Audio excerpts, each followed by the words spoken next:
Dieu me parle d'une personne, une femme précisément qui a mal au bavon, côté gauche. Et là, tu as mal au bavon, côté gauche. Dieu me parle de quelqu'un qui a mal. Tu as mal au bavon. Dieu me parle de quelqu'un qui a mal au bavon. Je répète, Dieu me parle de quelqu'un qui a mal au bavon.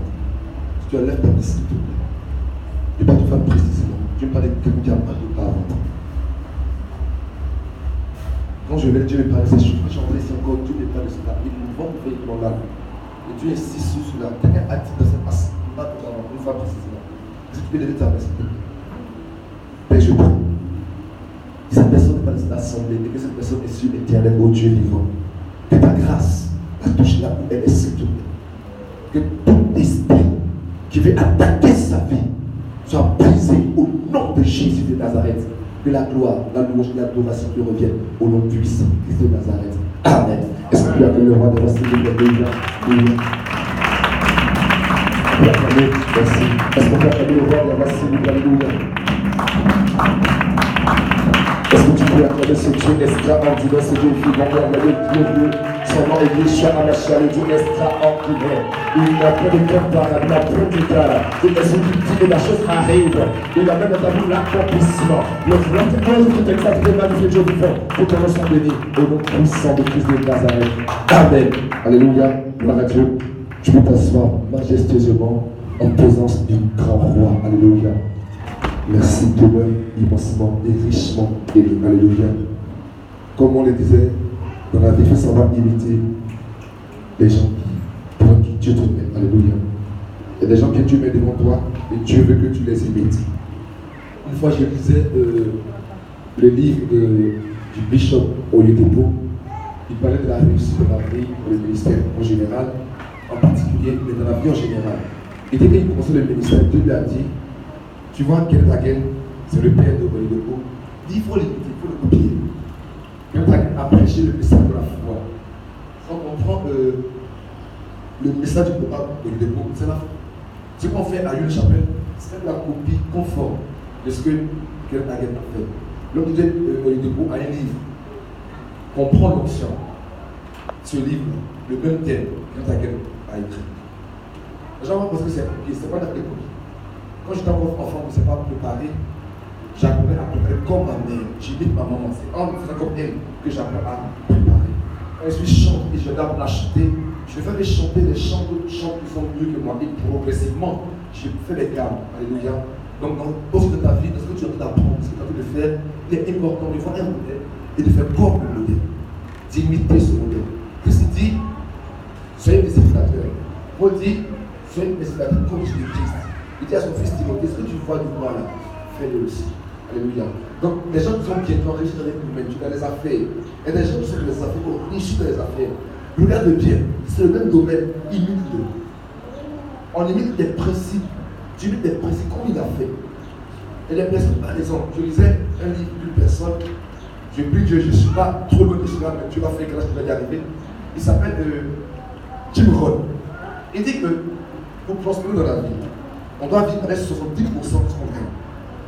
Et 30% pour vivre avec. Si j'ai 100 000 francs comme salaire, je dois vivre avec 70 000. 10% pour lui, c'est un homme de Dieu, c'est un chrétien, mais il est vu pour tout le monde. Il dit 10% de charité, 10, en tout cas quelque chose pour le social.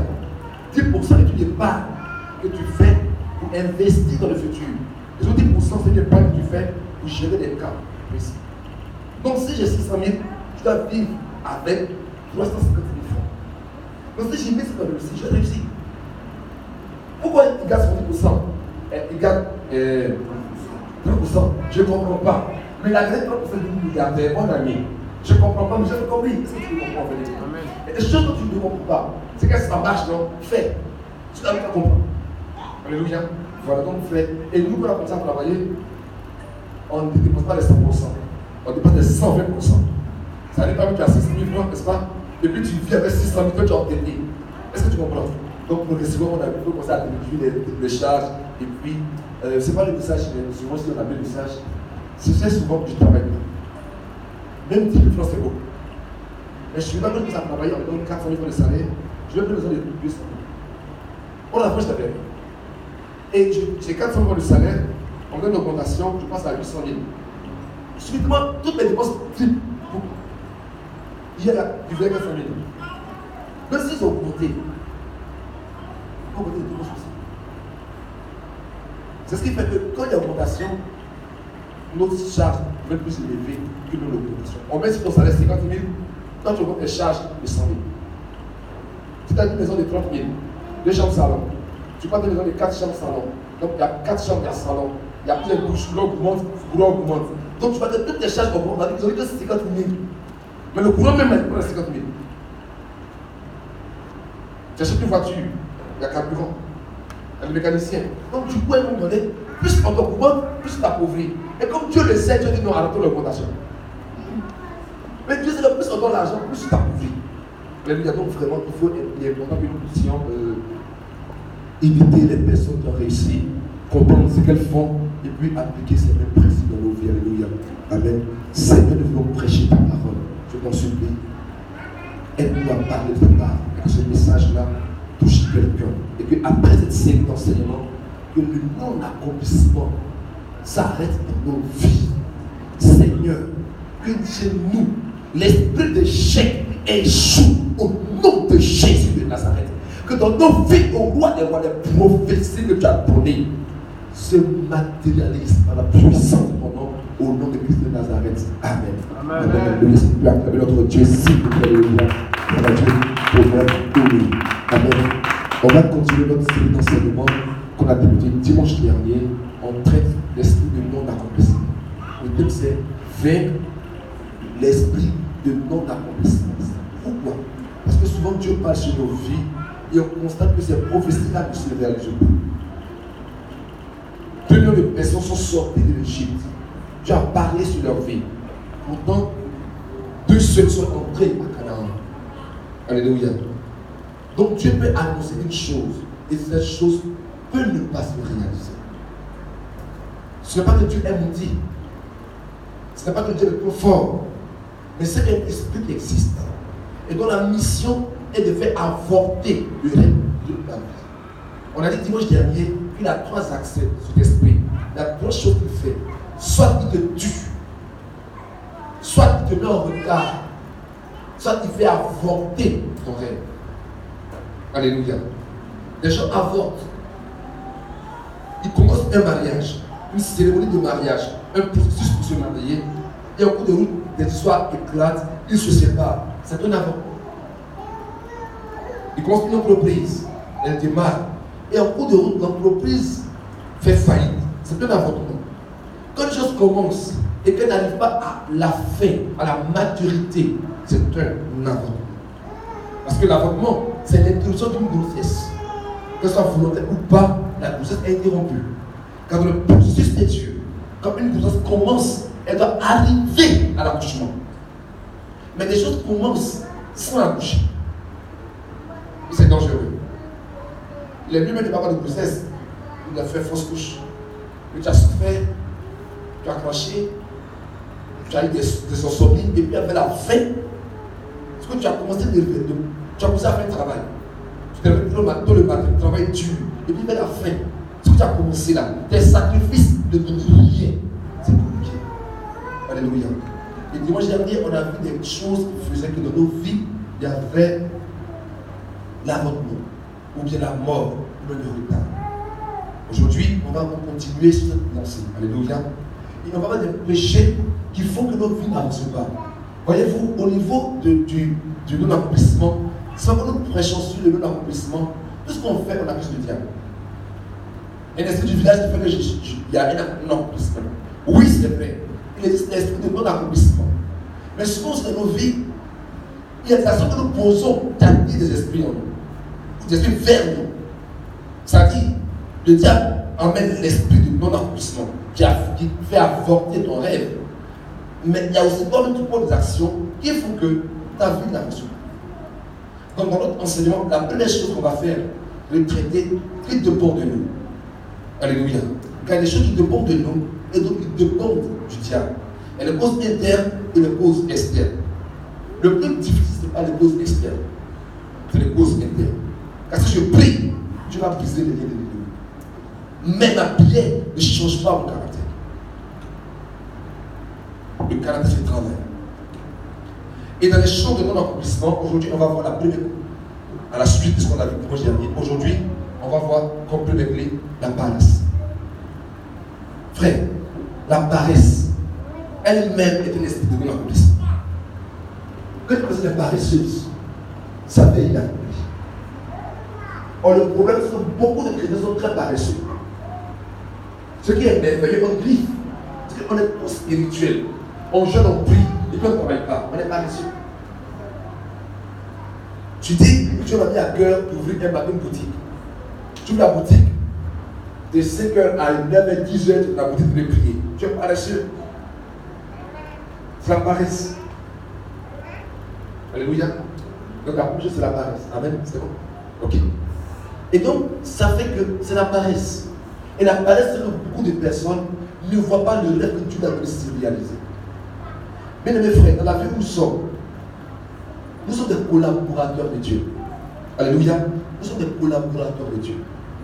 Quand Dieu agit dans la vie d'une personne, Dieu agit par le canal d'une personne. Et Dieu n'agit plus par ton canal. Gloire à Dieu. Quand Dieu a créé la terre, au début, Dieu régnait sur la terre. Il est dans le ciel. Mais le jour où Dieu a créé l'homme, la direction de Dieu, la domination de Dieu sur la terre s'est arrêtée.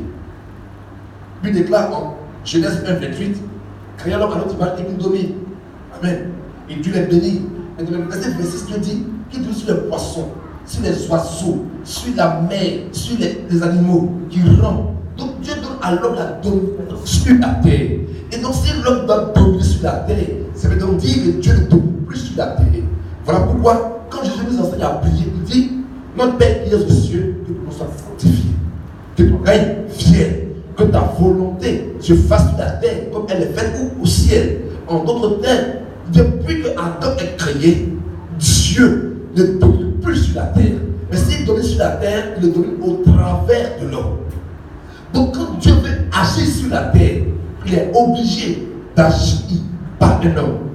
Dans ta vie, quand Dieu veut agir, il agit aussi avec ta collaboration. Si Dieu fait sa part et que tu ne fais pas la tienne, il n'aura aucun résultat. Regardez Genèse 2,15. Genèse 2,5 au moins. Lorsque l'Éternel Dieu fit une terre et des cieux, aucun arbuste des champs n'était encore sur la terre, et aucune aile des champs ne germait encore. Quand tu as créé le ciel et la terre, il n'y avait rien, pas d'arbre, pas de plantes, rien. Mais pourquoi?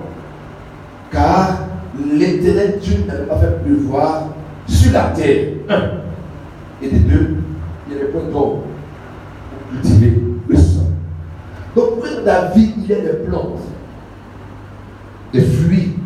Parce que les fruits viennent des plantes, n'est-ce pas? Donc, dans la vie, des entreprises donnent naissance à des fruits sur la prospérité. Pour que dans ta vie, des choses puissent fleurir, mûrir. Il faut que Dieu emmène la pluie, la bénédiction. Mais il faut aussi que toi, tu cultives le sol. Donc, s'il n'y a pas d'homme qui cultive, il n'y a pas de fruits. Souvent, Dieu emmène la pluie, et quand tu ne cultives pas, tu n'obtiens que des herbes. Alléluia. Ce n'est pas Dieu qui choisit les fruits que tu vas avoir, c'est lui qui cultive le sol. L'on choisit la semence qui met en terre et la semence produit le fruit. Dieu emmène la pluie. Donc, si Dieu dit que je vais me marier, Dieu emmène la pluie de la bénédiction. Mais il est important pour moi de poser des actions qui vont entraîner le mariage. Si Dieu dit que je vais être prospère, Dieu emmène la pluie de la bénédiction.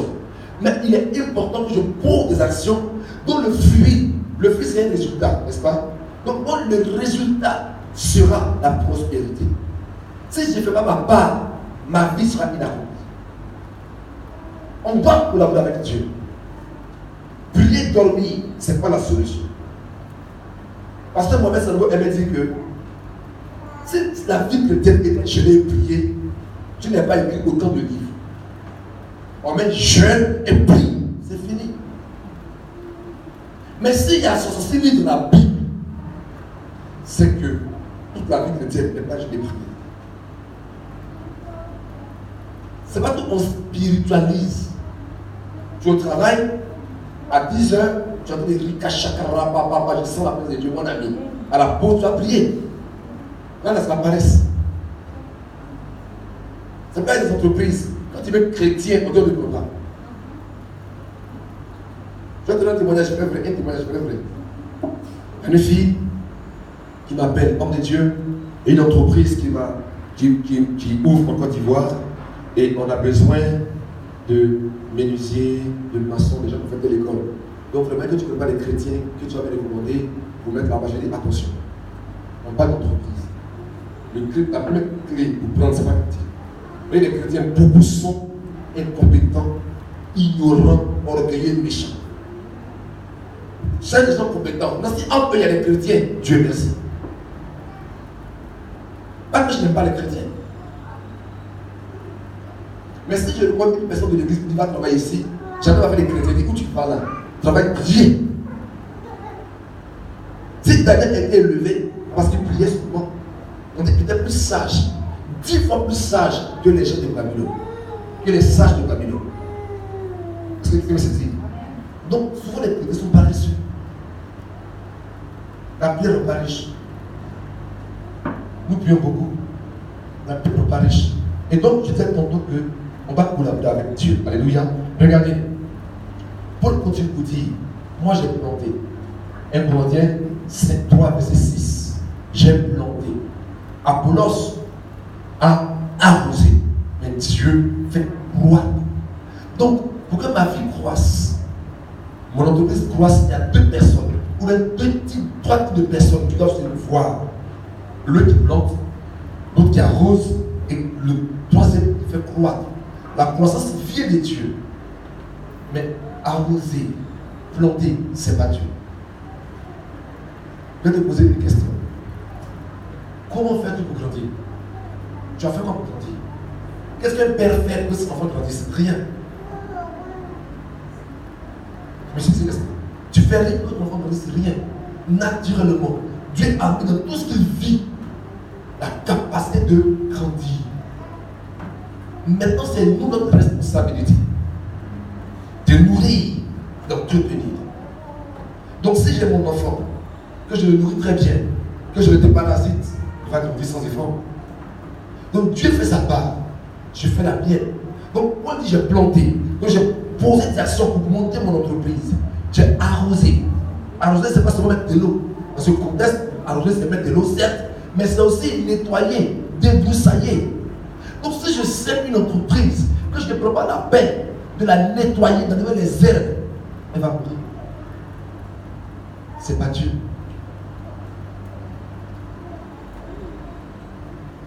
On ensemble, s'il vous plaît. Amen.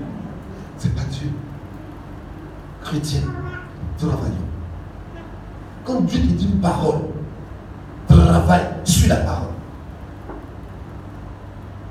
Quand Dieu te dit que tu es un homme d'affaires, tu n'as pas besoin de connaître Beyoncé. Tu n'as pas besoin de connaître Arafat. Ça ne t'intéresse pas. Il faut connaître Dangote, Steve Jobs, Bill Gates.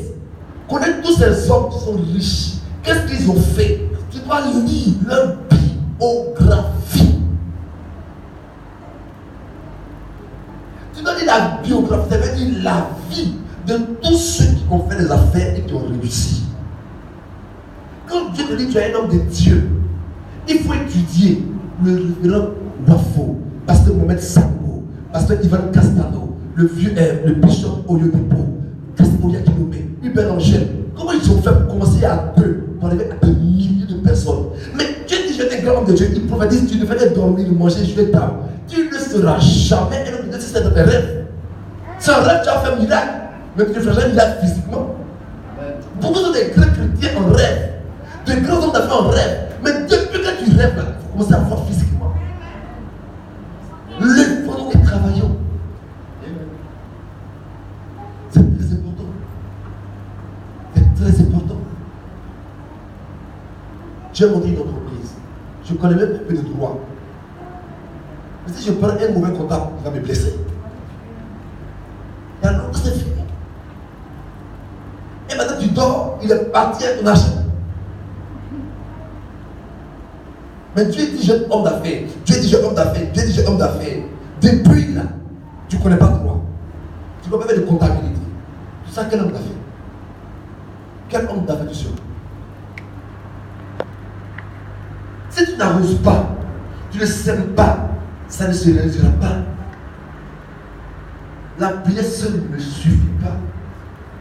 Alléluia. Je t'exhorte s'il te plaît, pardon. Lève-toi et travaille. Pardon. Lève-toi et travaille, s'il te plaît. Je t'exhorte, lève-toi et travaille, s'il te plaît. Pardon. Quand Dieu t'appelle à faire quelque chose, il est important que tu joues ton rôle. C'est important, s'il te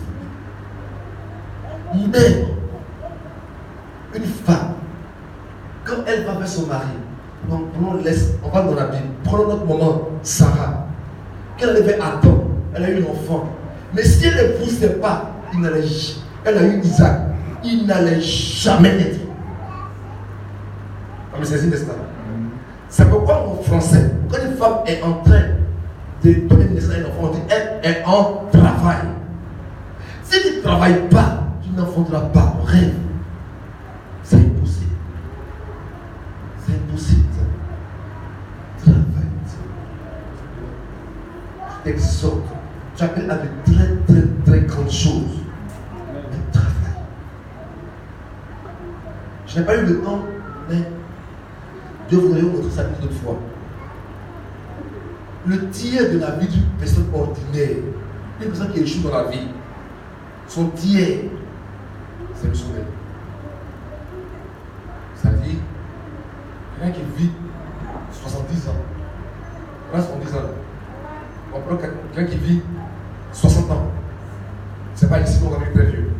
Quelqu'un qui vit 60 ans, il a passé 20 ans à dormir, 20 ans, à dormir.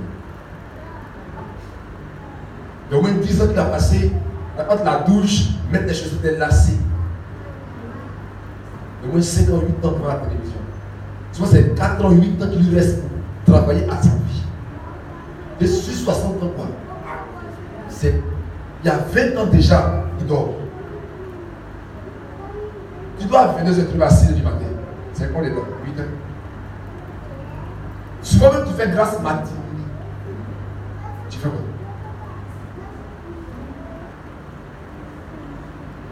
Dieu dit n'aimez pas le sommeil. On ne doit pas aimer. Ce n'est pas une chose qu'on aime, le sommeil. Donc juste pour te reposer, pour reprendre des forces, continuer à travailler.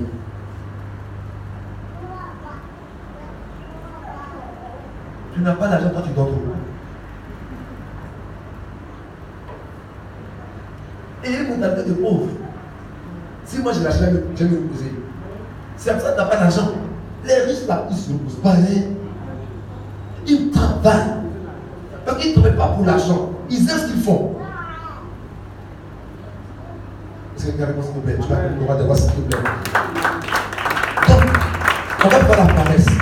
On va faire des signes de la paresse. Le premier signe de la paresse, c'est des gens qui ne commencent jamais quelque chose. Eux, ils ne commencent rien. Dieu dit en Proverbe 6, 9 à 10. Paresseux. Jusqu'à quand tu seras couché? Quand est-ce que tu vas te lever un peu de ton sommeil? Un peu de sommeil, un peu d'assouplissement, un peu croiser les mains pour dormir. Il y a des gens qui considèrent il ne faut que dormir. Alléluia. Mais quand je parle de dormir, ce n'est pas toujours être en train de dormir dans le sens de dormir. Mais quelqu'un qui dit Dieu m'a appelé à être un grand footballeur, à être un grand ambassadeur, qui passe son âge de temps pendant 8 heures de temps, il dort. Parce qu'il ne prend pas le temps pour investir dans ce qui est important. Il dort. Donc fais des choses inutiles, tu dors. Tu viens à l'église, Dieu dit je te vois, tu seras un grand ambassadeur. Or, un ambassadeur, il comprend au moins 2 langues anglais français. C'est le minimum quoi. Donc toi, tu dois passer ton temps dans les livres d'anglais, apprendre l'anglais, mais tu dors. Tu es en train de jouer tard. Jeux vidéo, Dieu dit tu dors. Il y a des gens qui ne commencent rien d'important. Ils passent leur temps à dormir, à ne rien faire. Quand tu les vois, Facebook. Facebook n'est pas mauvais. Mais si Facebook c'est pour faire des selfies, te présenter aux gens, mais tu ne fais rien. Donc prennent Facebook pour vendre. Depuis quelques années, mon frère, tu n'es pas obligé d'avoir un magasin. Tu payes des articles, tu mets dans ta chambre, dans ton placard, tu prends la photo sur Facebook. Si tu veux que je te dise un billet 2000, mais quand tu prends Facebook, ces photos, et puis quand j'ai les commentaires, my God. Mais nous, tu as tué quoi? Nous, tu es trop belle et puis la très contente. Mais tout. Franchement, quoi. Tu veux te demander que tu es trop belle, tu es trop beau, donc tu tues à bien. Facebook, ça me fait ça. C'est pour pouvoir investir dans la vie. Tu es à la maison. Moi, je vais vendre. Je fais restaurant. Tu prends les photos de tes mains et puis tu mets sur Facebook. Un jour, quelqu'un veut. Il commande, tu vas préparer. Ce n'est pas le même magasin. Ne passez pas longtemps les réflexions. Après les choses, les gens, ils dorment. Alléluia. Il n'est pas paresseux. Deuxième, il y a d'autres et ils ne dorment pas. Mais quand ils commencent, ils ne terminent pas. Je dis le paresseux. Regardez, le paresseux ne retire pas son gibier. On dit le paresseux, il ne retire pas son gibier. Il commence, mais il n'achève pas. Il est la chasse. Il a tué un animal. Mais il ne prépare pas l'animal. Il va le plus dur, mais il n'arrive pas à faire le coup simple. Il s'est levé. Il a commencé à faire l'activité. Il a eu tout le papier qu'il fallait. Il a eu le terrain. Il a eu les affaires. Il a commencé à gagner un peu d'argent. Il a pris des difficultés nettes. Il arrête. Dieu dit qu'il est paresseux. Il commence à dire, je m'appelle, il est grand homme de Dieu. Il commence il a commencé à faire les papiers, tout, il a commencé à prier un peu. Les hommes ont commencé à venir. Les premières crises nettes, il dit non, tu ne vas pas appeler à ça. En même tu vas bien faire les affaires. Il laisse. Il dit, tu es paresseux. Le paresseux ne retire pas son gibier. Le plus grave, regardez ici. Le verbe 19 au 24. Le paresseux plonge sa main dans le plat et ne la met pas à la bouche. Il met sa main dans la nourriture. Il a commencé, un qui est prête, il met sa main. Mais pour rentrer dans la bouche, il ne peut pas. C'est-à-dire que le paresseux, il sait, mais il ne sait pas récolter. Il commence une activité où il va commencer à récolter, il abandonne. Il passe à autre chose. Il dit le paresseux. Si ta vie, tu vas continuer malgré les difficultés, tu dis, voilà, tu es paresseux. Et tu n'es pas terminé, que tu commences. C'est la paresse pour Dieu. Tu fais le plus dur, mais tu n'es pas capable d'accomplir le plus dur. Le plat est prêt. Le travail est prêt. Mets ta main dans le plat. Ramène ta main à la bouche, c'est compliqué. Tu es paresseux. Alléluia. Vous allez pardonner, s'il vous plaît. Soyons encouragés. Des hommes fidèles qui travaillent dur. Troisième chose, le paresseux, il trouve des excuses. Proverbe 20, verset 4. La Bible nous dit que, à cause du froid, le paresseux ne t'appuie pas. Il fait froid. À cause du froid, il ne travaille pas. Ce passage ne dit pas qu'il fait froid, il fait vraiment froid. En Israël, dans les déserts, la nuit, il fait très froid. Donc il a raison de dire qu'il fait froid. Mais Dieu dit, même le froid n'est pas une raison pour ne pas travailler. Le passage dit, il y a un lion dehors et il ne sort pas. Oui, il y a un lion vraiment dehors. Il y a un danger dehors. Mais si le danger t'empêche de travailler, alors tu as un problème. Parce que les hommes courageux ne sont pas ceux qui ne sentent pas la fatigue. Ne sont pas ceux qui ne sentent pas l'ardeur de la tâche. Les hommes courageux, c'est ceux qui, malgré la fatigue, continuent à travailler. Mes amis, la fatigue n'est pas une raison d'abandonner. le fait qu'il fait froid n'est pas une raison de ne pas entreprendre. Pourquoi tu ne peux pas? Je suis fatigué. Les amis, ce n'est pas une excuse. Beaucoup d'entre nous ne réussissent pas dans la vie. Parce qu'ils ont des excuses qui justifient leur échec. Je vais soulever Fago, mais sur ma tête, parce que je suis 5 km, je suis fatigué. Oui, c'est vrai. Si tu veux réussir dans la vie, tu dois accepter la fatigue. Pas que je sois fatigué. Pas que je sois fatigué. Mes amis, même le mot repos suppose qu'il y a eu travail. Car je me repose parce que j'ai œuvré. Donc aussi longtemps qu'il n'y a pas eu d'œuvre, il n'y a pas de repos. Voilà pourquoi Dieu se repose le 7e jour. Et pendant 6 jours, il a travaillé. Tu fais quoi? À la bonne des jours, tu es à la télévision. Et quand tu sais que ne rien faire fatigue plus que travailler. Les amis, travaillons. Travaillons, c'est le pardon des travail. Pardon des travail. Vous êtes des rois. Mais agissons comme des rois. Moi, dès le moment où Dieu me donne un peu de temps, je continue les cours.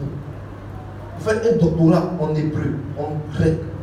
Maintenant, si je pêche la parole de Dieu, je dois lire couramment le grec et l'hébreu. Je ne vais pas lire la Bible en français. Je vais la lire la Bible dans la langue originale. Si toi tu dis que tu connais les affaires, que tu apprends au siècle 2, c'est pas grave. Mais va à l'école pour apprendre le droit, les finances, la comptabilité, comprendre l'anglais. Va apprendre l'informatique. Continuez à apprendre. Ne vous arrêtez pas. J'ai une bêtise, j'ai déjà fini quoi? On ne finit jamais d'apprendre.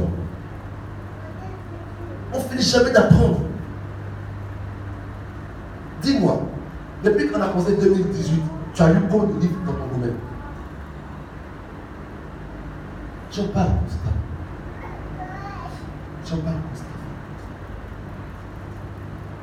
Les amis, pardonnez. Cette semaine, j'ai eu 2 veillées par mon travail. Hier, je fais au culte, la personne au travail, j'ai levé avec 1 heure. Ce matin, quelqu'un m'a envoyé un message de l'audace à 5 heures. À 4 heures, j'étais réveillé. Quand il travaille, si je ne veux pas travailler avec 2 heures. Mais ça ne m'empêche pas de travailler. Quand tu as besoin de travail, tu es capable d'être compétent. Mais nous, j'ai 2 emplois à la fois. Et dans les 2 emplois, on est excellent. C'est pas normal. C'est pas normal. Tu finis de faire ton commerce, va à cours du soir à l'école.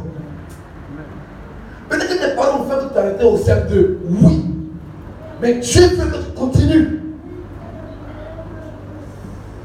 Tu vas parler demain avec des gens. Ils ne comprennent pas le français, pas l'anglais. Tu vas les dire quoi? Tu vas les dire. Les amis, pardonnez, travaillez. Je suis fatigué, mais pas une excuse. C'est pas une excuse. C'est pas une excuse. Dans l'église de l'homme de Dieu, Mathieu à Chimologo, en Angleterre, quelqu'un est venu, il avait le niveau CM2. Il avait près de 40 ans. Il a coaché le gars. Il a eu un master's. Mais ce gars-là, où il était dans l'entreprise, à 56 ans, il était plus gardien. Il était gardien avant. Il allait d'affaires, ou du soir. C'était CM2. Après 16, il a eu un master's. En Côte d'Ivoire, il y a une personne, j'avais 76 ans, j'ai eu le bac. Quand Dieu le fait, c'est petit, mon ami. Tu ne vais pas voir ça. Tu n'es pas trop vieux pour continuer à apprendre. Tu ne peux pas être dans une entreprise. Tu commences dans l'entreprise niveau 1. Et puis 15 ans après, tu es au niveau 1. Il y a un problème. C'est un péché. Tout le péché, c'est souvent motif volé. Ne pas grandir est un péché. Dieu dit, multiplie-toi. Augmente ta valeur. Tu es une entreprise. Si tu sais que Dieu t'appelle à être dans l'entreprise, à travers avec les gens, pour les gens, mais pour toi-même. Pas homme de Dieu comme nous. Quand tu fais des cours, mais si tu vas par moi de côté, va faire des cours. Va faire des cours. Des gens commencent dans ce pays, en tant qu'instituteur, Vaudier, le plus grand juriste de Côte d'Ivoire. Commencez comment? Aujourd'hui, c'est un agrégé. On peut commencer comme instituteur, comme avec CP, comme sergent de police. On va commencer comme quoi, quand on va s'il vous plaît, comme ingénieur. Entre le Côte d'Ivoire, puis finir à NASA. L'apprentissage est un chemin, ce n'est pas une finalité. Allez à l'école. Pardonnez, allez à l'école. J'ai 3 enfants, on fait rien avec ça. Si tu te fatigues, prends nous, elle est gère. Repars à l'école. Tu n'as pas le temps, c'est pas vrai. Le temps se crée. Le temps se crée. Et puis voilà, c'est tout. Amen. Amen. Vous êtes des rois. Mais tu donnes la priorité à lui qui a la sagesse. On nous se dit non, je sais qu'est-ce qu'il est de prison, depuis qu'il est premier ministre. Il n'y a pas de diplôme. Lui, parce qu'il n'a pas de diplôme, il a la connaissance. Dieu ne donnera jamais à un ignorant le trône. Jamais. On se laisse, on le prêche. Mais il y a prédication bien enseignement. Dieu pas donné à Job. Quand Dieu sort et dit, et ton rêve là, voilà ce que signifie. Maintenant, c'est la clé pour appliquer ton rêve. Pharaon dit, il n'y a personne de plus sage que lui dans le pays. Il n'a pas de diplôme, mais le plus sage de l'Égypte. Donc si on le prend comme premier ministre, c'est parce qu'il est plus sage que tout le monde. Donc si on dit non, oui, je vais sortir de prison sans transition, aller au palais, sans diplôme. Si tu as pris sans diplôme, mon frère, il n'y a pas de diplôme, il a la connaissance. Si tu veux en prison, va en prison, mais aie la connaissance. Ce n'est pas le diplôme de travail, c'est la connaissance qui a promis Joseph. Parce qu'on avait passé pour alléluia. Et puis tu peux aller le roi, tu as passé pour alléluia. Amen. Donc pardon. Tu travailles. Tu viens de l'école, tu veux, tu es fatigué, c'est vrai. Après, quand je suis 1 heure, 2 heures, on va à l'école. Quand je parle d'école, je passe de l'école physique, je vais dire. Je dis, continue à apprendre. Parce que pas un diplôme sans la connaissance, c'est possible. Continue à apprendre. Continue à apprendre. Je disais à mon fils ici, le vendredi, le temps va finir, où on va prêcher en anglais. Donc il faut qu'on apprenne l'anglais un peu. Et il va traduire pour ceux qui ont anglais. Amen. Tu n'apprends pas. Et quand je vous vois, c'est ce que Dieu me dit. C'est ce que Dieu dit sur vous. Mais ce que Dieu dit peut ne pas se manifester en totalité si nous n'avons pas appris. Si Joseph n'est pas pour le temps d'apprendre les songes, à interpréter les songes, il n'aurait jamais devenu premier. Ça ne serait inachevé. Donc c'est parce qu'il connaissait. Parce que c'est l'opportunité plus la préparation qui ont produit la royauté chez lui. Parce que moi c'est ici. Nous aussi pardonner après. Chez moi, chaque mois, je peux les connaître pour venir. Souvent, je n'ai rien fait, je peux lire. Une bibliothèque. Les amis des bibliothèques là, il ne faut pas qu'on nous parle d'avant. Quand tu passes à la bibliothèque, c'est que tu crois que c'est la télévision plus les assiettes. Les casseroles, les assiettes, les cuillères. Non, on dit bibliothèque, c'est une bible. C'est un lieu où on met les livres en même des casseroles. Mais des livres. Casserole. Mets les livres. Ange, mets les livres. Amen. Alléluia. Maintenant, mets les livres électroniques. Mets les livres. Tu as une tablette, tu peux lire sur tout. Mais l'ISO constant, c'est très simple. C'est très simple. Je dans la couture, il faut savoir comment on fait. C'est quoi même son 6 1 Si c'est Moïse, Moïse, on va qu'on fait Moïse. On va qu'on fait le gars là. Pathéo, va le voir le fond.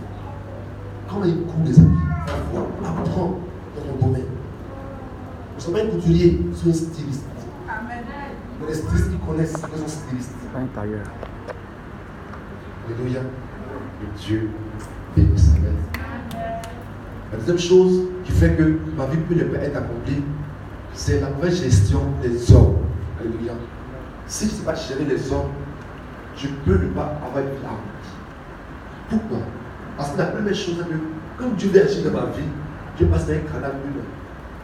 On a dit que Dieu peut l'avoir dans l'homme. Amen. Donc Dieu passe par un canal humain. Donc Dieu veut agir dans ma vie. Donc quand Dieu veut agir dans une personne, la première chose, il passe par un homme pour agir. Donc ça va gérer les hommes et les morts. Parce que si j'ai des bonnes relations avec mon entourage, même si Dieu veut me bénir, il ne pourra pas me bénir. C'est-à-dire Dieu vient, mais il n'y a pas de canot par lequel passer pour me bénir. Deuxième chose, la faveur des hommes est très importante. Est-ce que vous me ici? La faveur des hommes est importante. Et il y a que nous commettons souvent. C'est que nous, pour certaines personnes, si ça va avec Dieu, c'est fini. Non, hein. Ça va avec Dieu. Tu as la faveur de Dieu. Mais si tu n'as pas la faveur des hommes, ta vie ne va pas avancer. Les gens ont la faveur de Dieu, mais ils n'ont pas la faveur des hommes. Or, les deux choses sont importantes pour que Dieu réussisse. Gloire à Dieu. Gabriel se lève. Dieu lui dit, Gabriel, tu vois, Isaïe a prophétisé que la jeune fille va enfanter. Le temps est arrivé, la fille va enfanter. Donc, va dire à la fille, elle s'appelle Marie. C'est la fille de Élie, fiancée de Joseph. Va lui dire qu'elle va enfanter. Gabriel vient dire, Marie, Dieu dit tu vas enfanter. Mais à cause de ton enfant, va voir Elisabeth. Là, supposons que Marie et Elisabeth ne s'entendent pas. Dieu a parlé, elle va enfanter. Parce que pour son enfant là, quelqu'un l'a précédé. Quelqu'un va aplanir elle son sentier. Il est important qu'elle aille chez Elisabeth. Mais si Marie dit, oh moi Elisabeth, elle parle trop mal, et puis Marie lui a parlé mal, et puis c'est bon, pas. Malgré que Dieu a parlé, Marie n'a pas enfant. Il y a des gens qui sont des Elisabeth pour toi. Des personnes qui t'ont dépensé dans un domaine et qui vont aplanir tes sentiers. Ne pas bien gérer ces personnes peut te mettre dans une vie de non-accomplissement. Dieu a parlé à Marie, mais le canal par lequel elle doit forcément se réaliser, c'est de voir Elisabeth. Parce qu'Elisabeth a eu un enfant qui va préparer le chemin de toi, ton enfant. Elle qui était stérile, dans la vieillesse, Dieu a fait un miracle. Donc si Dieu peut faire un miracle pour elle, le même Dieu qui a fait qu'une femme âgée qui a dépassé l'âge d'enfanter et qui était d'abord stérile dans un enfant, il peut faire dans ta vie. Elisabeth va booster la foi de Marie. Mais si Elisabeth ne parle pas à Marie, parce que Marie a eu des histoires avec elle, malgré que Dieu a parlé, Marie n'aurait pas eu Jésus. Il y a des promesses, des prophéties, tu ne vois pas leur accomplissement.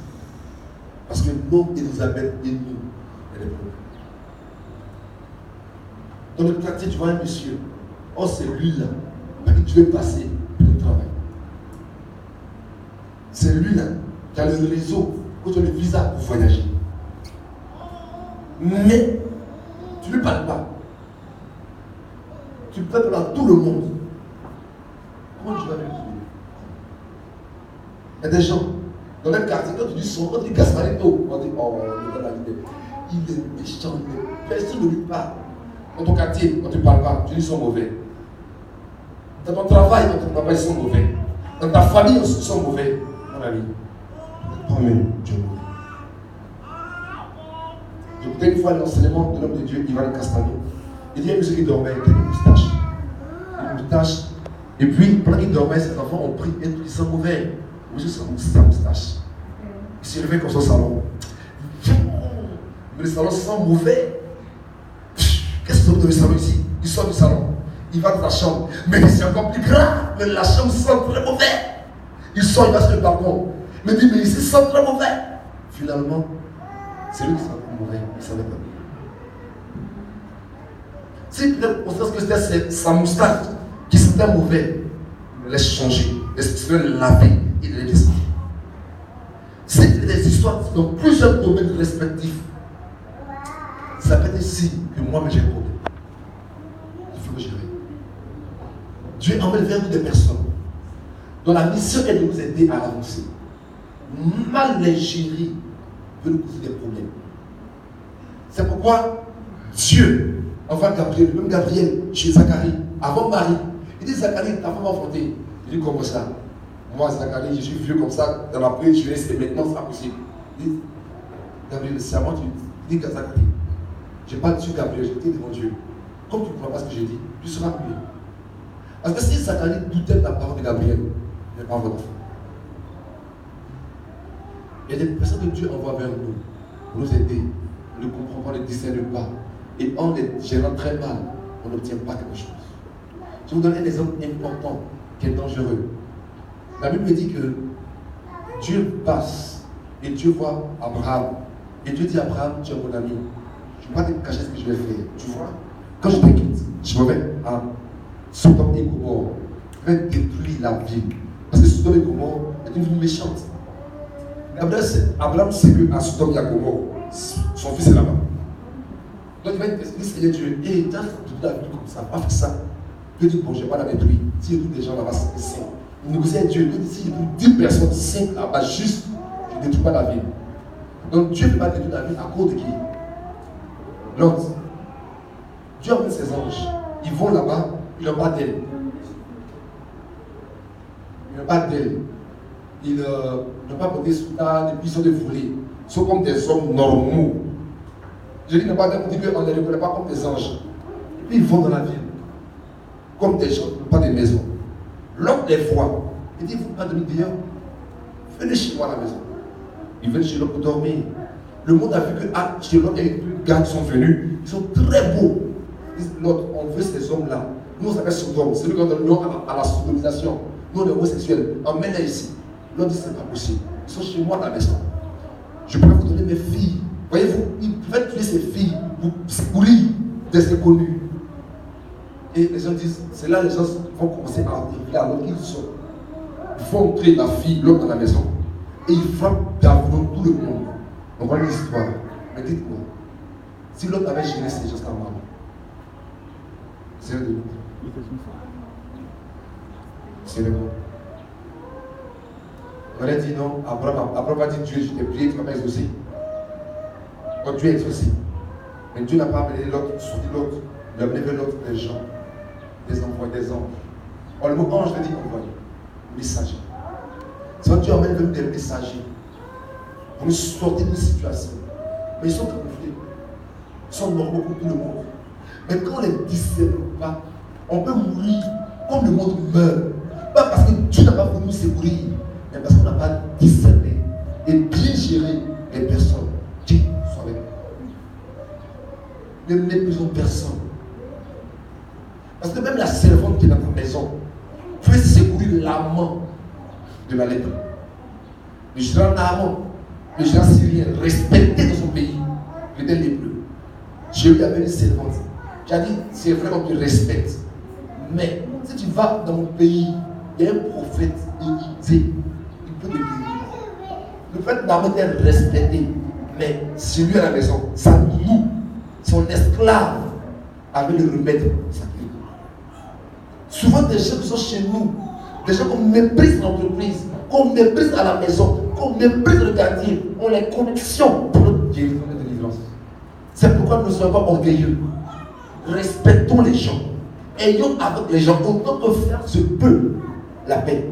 La Bible dit, autant que cela dépend de vous, soyez en paix avec tout le monde. Ça veut dire, fais ta part pour être en paix avec tout le monde. Mais si les gens ne veulent pas, ce n'est pas ta faute. Mais toi, fais ta part.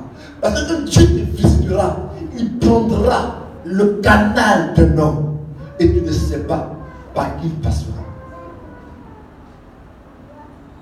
Faisons attention. Il y a des non-accomplissements dus à notre caractère. On ne peut pas les gens. On est orgueilleux. Dans l'entreprise, on ne parle pas aux gens. Parce qu'on est trop ôté. Et sans le savoir, on meurt. Je me rappelle, je suis en seconde. On marchait on venait de l'école et il y avait devant une fille qui avait une jolie pipe qui tombait sur ça. Comme elle était, on m'a 5 mètres de moi. Je lui ai dit, demoiselle, je lui ai dit, ton pipe est tombé. Oh là là. Demoiselle, on a lâché. Demoiselle, là, c'est grave. Regarde là, il y a flash. Après, c'est quand tu mets, dis, demoiselle, ton pipe est tombé. Bon, là-bas. Et c'est maintenant courir, maintenant. Mais tout ce qui vient ne peut pas te draguer. Tout le monde n'est pas mauvais. Si elle m'avait bien répondu, elle n'est pas parcourue sans qu'elle mette le retour pour espérer voir son pic. Sachant par nos gens. Et même les seuls. Mais c'est que te drague, dis-lui non avec politesse. C'est qu'il y a des gens qui sont bizarres. C'est pas grave. Dis-lui non ferme avec politesse. C'est important. Mais il y a des gens là-bas. Je dis merde. Ils vont se foutre comme si on jamais connu. Ils vont se foutre de ton nom. Quand tu as ta liste, on va leur faire ça. Et c'est déjà suffit. Non mais. Tu vas même te le miroir. Mais le problème c'est quand tu fais ça, peut-être demain, tu peux le venir. Même pour dire même à quelqu'un. Mon frère, une fourchette t'aime, tu ne l'aimes pas. Dis-lui avec amour. Mais il ne faut pas.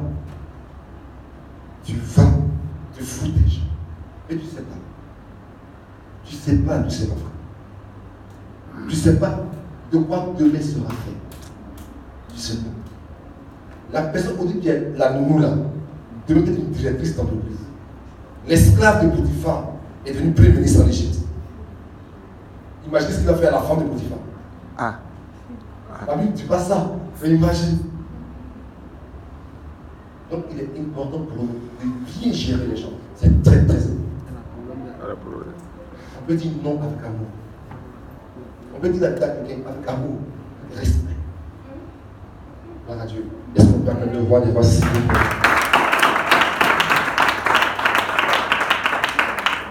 Regardez, on dit ici, Jésus commençait en sagesse, en statut et en grâce devant Dieu et devant les hommes. Luc 2, 52. Parce que si tu as la grâce de Dieu, que tu n'as pas la grâce des hommes, ça ne marchera pas.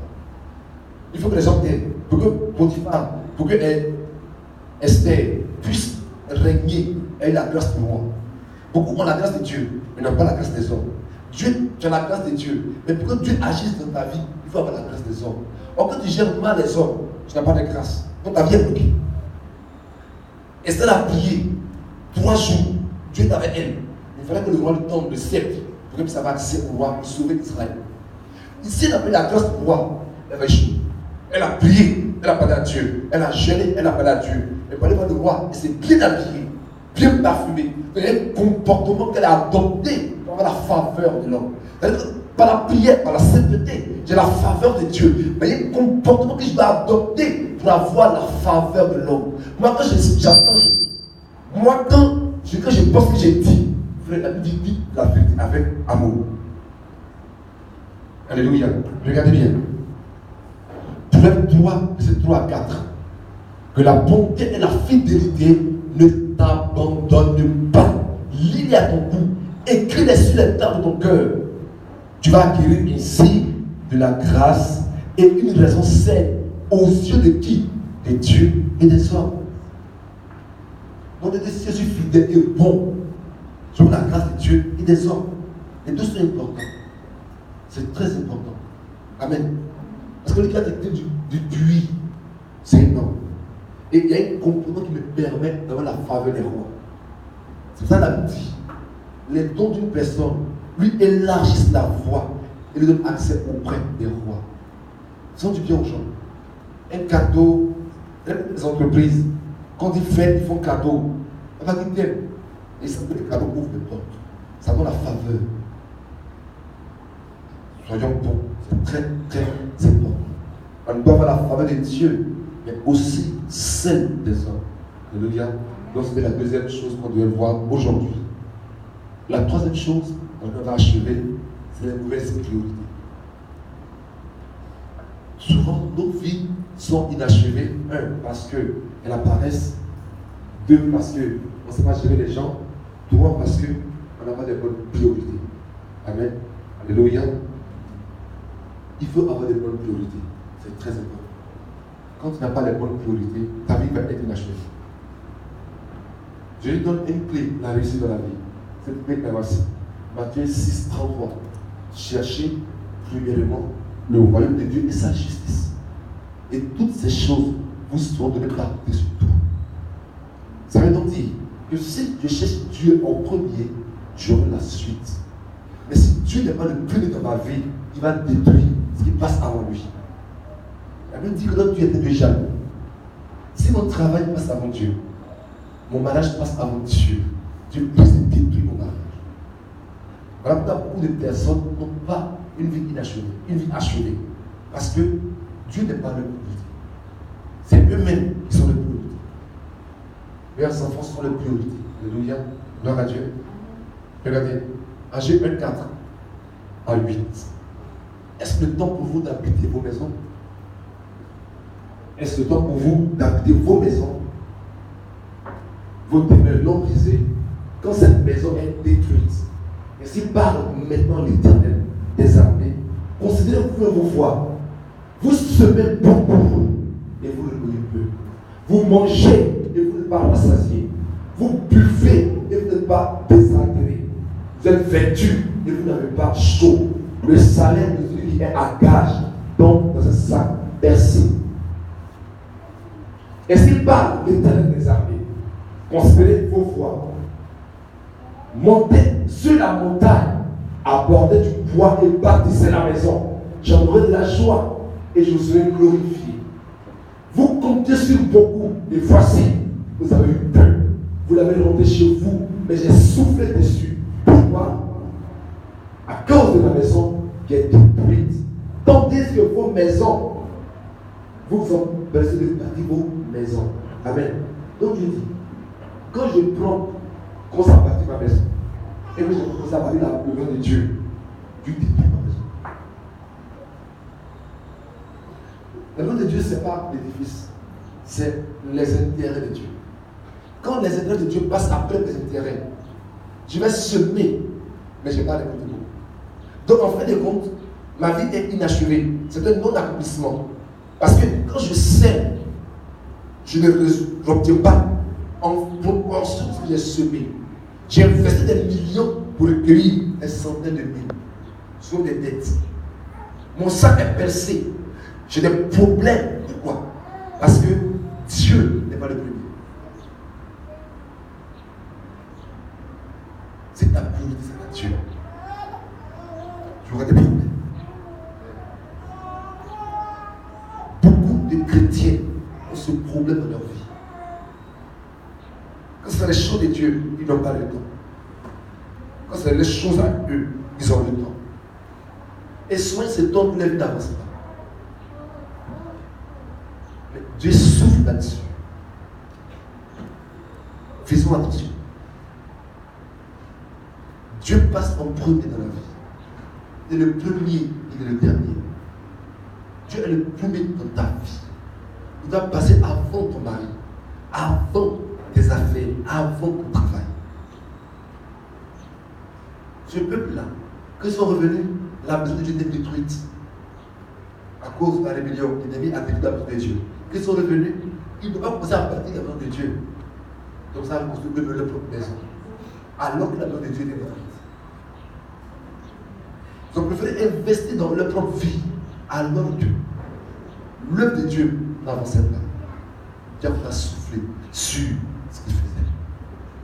Ce n'est pas le diable qui a fait, c'est Dieu qui souffle. Il y a des moments où Dieu souffle dans nos vies. Parce que ce qui est pour Dieu n'est pas notre problème, n'est pas pour nous priorité. Il est bien de travailler dans ta vie. C'est important. Mais Dieu dit, cherchez moi et mon royaume d'abord.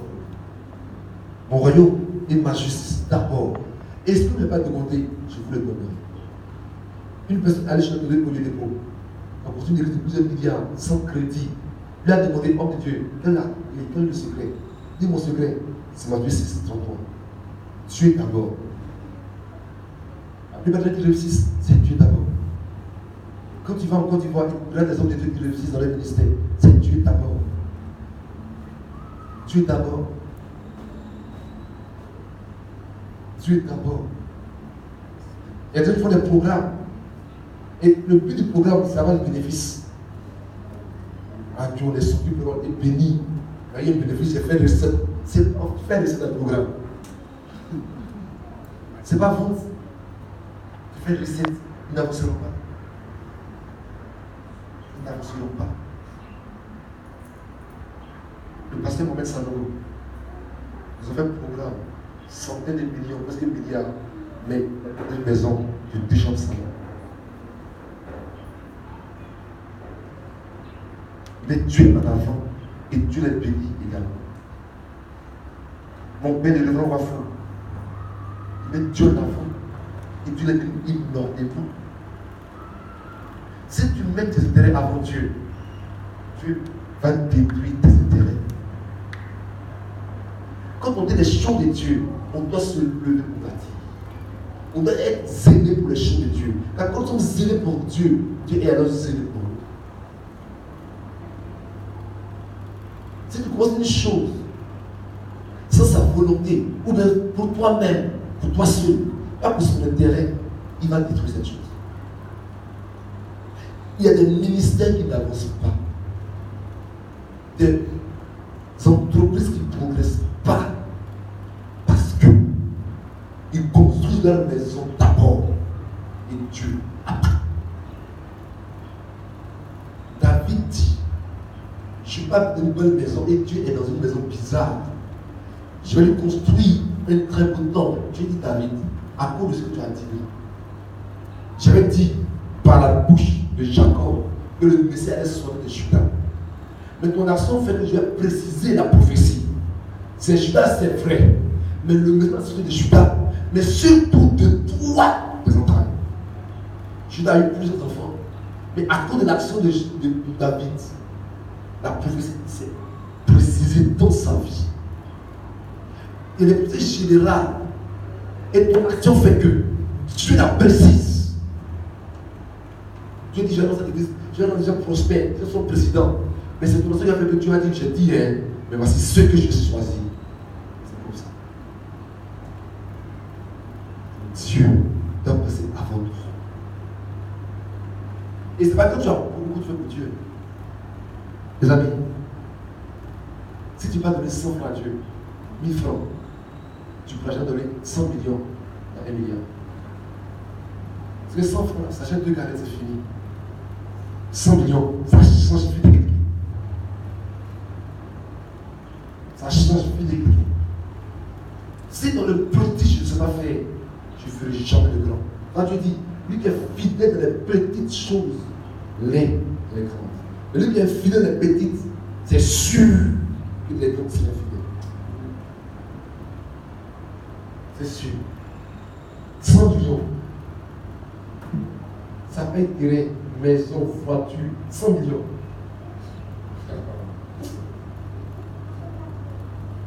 Prenez une personne qui est bien 1 million par mois. Amen. 1 million par mois. Encore 1 million par mois, c'est un cas supérieur. Oui ou non? On va avoir 100 millions dans son compte. C'est que dans le pays, il ne touche pas à l'argent. Déjà, c'est impossible. C'est que tout ça, n'est-ce pas? Mais si on donne 1 million par mois, il faut 100 mois pour les 100 millions. Il faut 80. Dans un an, il y a combien d'années? Il faut 8 ans de salaire à 100 millions. 8 ans de salaire, donc plus on va 100 millions. Donc 100, c'est pas jeu. Il y a des gens, ils travaillent. Si ce n'est pas par vol, ils ne reçoivent 100 millions. Mais si ce n'est pas travail de donner 1000 francs à Dieu dans 10 000, compte sur toi. Tu ne peux pas donner à Dieu. 10 millions, à 100 millions. Parce que 10 millions, si tu as investi dans la terre, tu es riche. Le conseil n'a rien fait, il y a de 10 millions dans les 100 millions. Toi aussi. Maintenant, s'il vous plaît. Et ça fait que l'eau vient avec ça.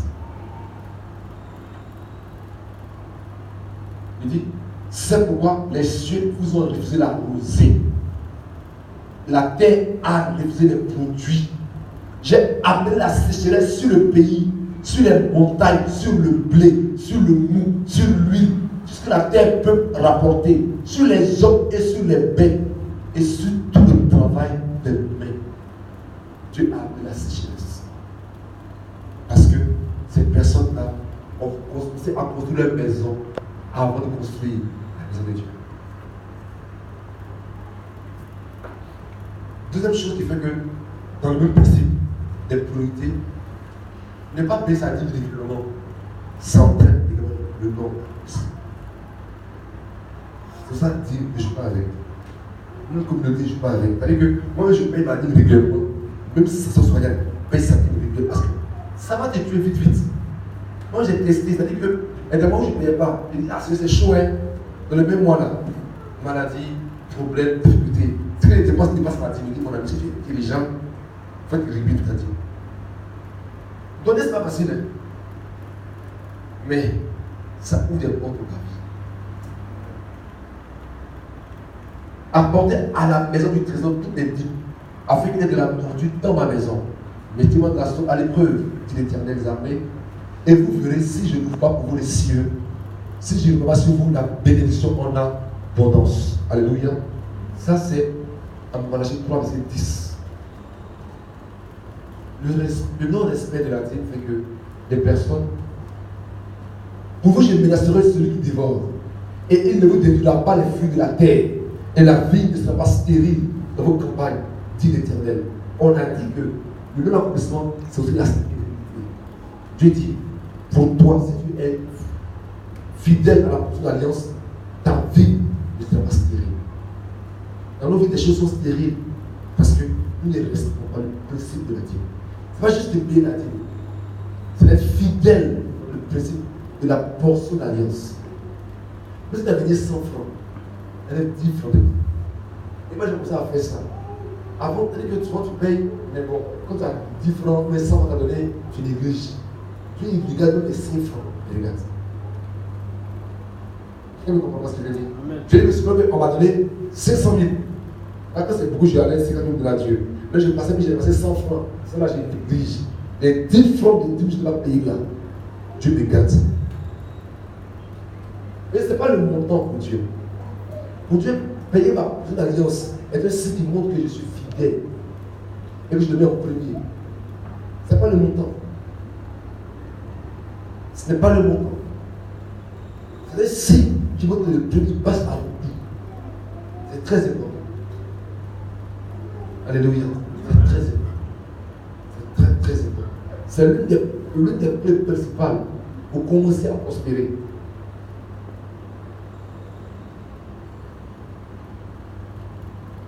La troisième chose, c'est le non-respect des engagements pris. Souvent, je prends des engagements que je ne respecte pas. Ça tue. Alléluia. Faire un vœu à Dieu, puis ne pas l'accomplir, il y a la mort dedans. Je ne parle pas de la mort physique. Je parle de la mort des activités, de la mort dedans. Alléluia. Regardez le passage, s'il vous plaît. Épisode 5, verset 4 à 5. Mieux vaut pour toi ne pas faire un vœu que d'en faire un et de ne pas l'accomplir. Je dis, si tu ne fais pas de vœu, c'est pas grave. Mais si tu fais un vœu, que tu n'accomplis pas, c'est dangereux. Regardez ce qu'il dit. Ne permets pas ta bouche de faire pécher ta chair. Elle ne dit pas en présence de l'envoyé. L'envoyé, c'est l'ange en fait. Que c'est une inadvertance. Pourquoi Dieu s'il de tes paroles? Et quoi? Détruirait-il l'ouvrage de tes mains? Quand je dis à Dieu, je vais faire ceci. Si tu fais cela, que je ne fais pas, Dieu il détruit l'ouvrage de l'homme. Les choses commencent et ne s'achèvent pas. Ce n'est même pas le diable qui détruit, c'est Dieu qui détruit. Un engagement sacré est une dette vis-à-vis de Dieu qui peut amener la destruction de ta vie, de tes activités. Ne prenons pas dans la légère les vœux. Parce que quand tu fais un vœu à Dieu, Dieu s'engage à respecter ses paroles. Et il attend de toi que tu respectes la tienne. Souvent, il y a un accomplissement. Nous prions, nous voyons le diable tout autour de nous. Mais souvent, le diable qui vient du coup là, c'est Dieu qui l'envoie. C'est Dieu qui l'envoie. Et les choses que nous faisons, il faut que nos vies n'en faudent pas.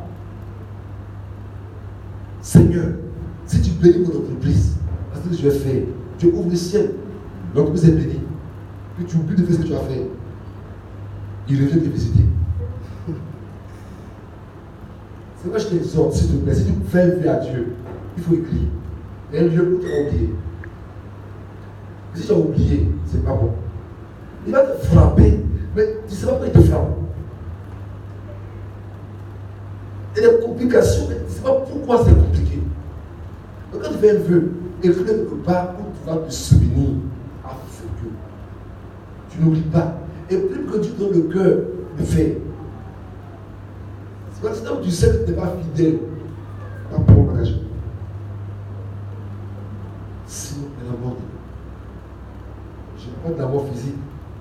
Je parle de la mort de ton travail. Quand tu passes en premier dans ta vie, tu te bénéficies. Les amis, l'esprit de non-remplissement, c'est un esprit facile à vaincre. Il est important pour nous de comprendre les clés qui nous permettent de triompher du non-accomplissement. L'une des clés, c'est être diligent. La Bible dit, les projets de l'homme diligent réussissent. Lui qui est courageux, qui travaille, ses projets réussissent. Arrêtons de dire, on travaille 8 heures par jour.